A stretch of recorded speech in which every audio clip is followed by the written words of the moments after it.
ಮೃಗಶಿರ ಮಳೆ ರಾಜ್ಯವನ್ನ ಹಿಂಡಿ ಹಿಪ್ಪೆ ಮಾಡ್ತಾ ಇದೆ. ಭಾರೀ ಮಳೆಗೆ ರಾಷ್ಟ್ರೀಯ ಹೆದ್ದಾರಿ ತಡೆಗೋಡೆ ಕುಸಿದು ಬಿದ್ದಿದೆ.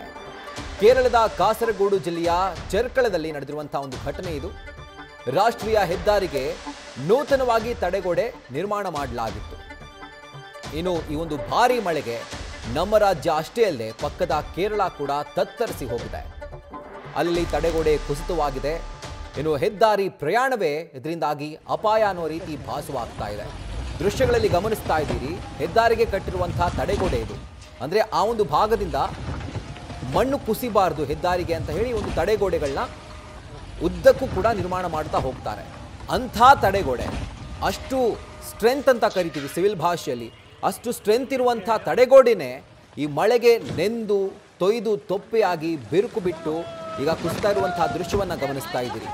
ಅದೃಷ್ಟವಶಾತ್ ಎಲ್ಲ ರೀತಿಯಾದಂತಹ ಮುನ್ನೆಚ್ಚರಿಕಾ ಕ್ರಮವನ್ನು ವಹಿಸಲಾಗಿತ್ತು. ಜೊತೆಗೆ ವಾಹನ ಸಂಚಾರವನ್ನು ಕೂಡ ಬಂದ್ ಮಾಡಲಾಗಿತ್ತು. ಹೀಗಾಗಿ ಯಾವುದೇ ರೀತಿಯಾದಂತಹ ಅಪಾಯ ಸಂಭವಿಸಿಲ್ಲ. ಆದರೆ ದೃಶ್ಯಗಳಲ್ಲಿ ಗಮನಿಸಿದ್ರೆ ಅಕಸ್ಮಾತ್ ಇದೇ ಒಂದು ಇನ್ಸಿಡೆಂಟ್ ಏನಾದರೂ ರಾತ್ರಿ ಹೊತ್ತಲಲ್ಲೋ ಅಥವಾ ಕತ್ತಲೆ ಟೈಮ್ನಲ್ಲೋ ಆಗಿದ್ದಿದ್ರೆ ತುಂಬಾ ದೊಡ್ಡ ಅಪಾಯವೇ ಎದುರಾಗ್ತಾ ಇತ್ತು. ಅದು ಕೇರಳದ ಕಾಸರಗೋಡು ಜಿಲ್ಲೆಯ ಚೆರ್ಕಳದಲ್ಲಿ ನಡೆದಿರುವಂತಹ ಘಟನೆ ಇದು. ಭಾರೀ ಮಳೆಗೆ ನೆಂದು ತೊಯ್ದು ತೊಪ್ಪೆ ಆಗಿರುವಂಥ ತಡೆಗೋಡೆ ಏಕಾಏಕಿ ಕುಸಿದು ಬಿದ್ದಿದೆ. ನ್ಯೂಸ್ ಫಸ್ಟ್ ನಿರ್ಭೀತಿಯಿಂದ ನಿಮ್ಮ ಪರವಾಗಿ.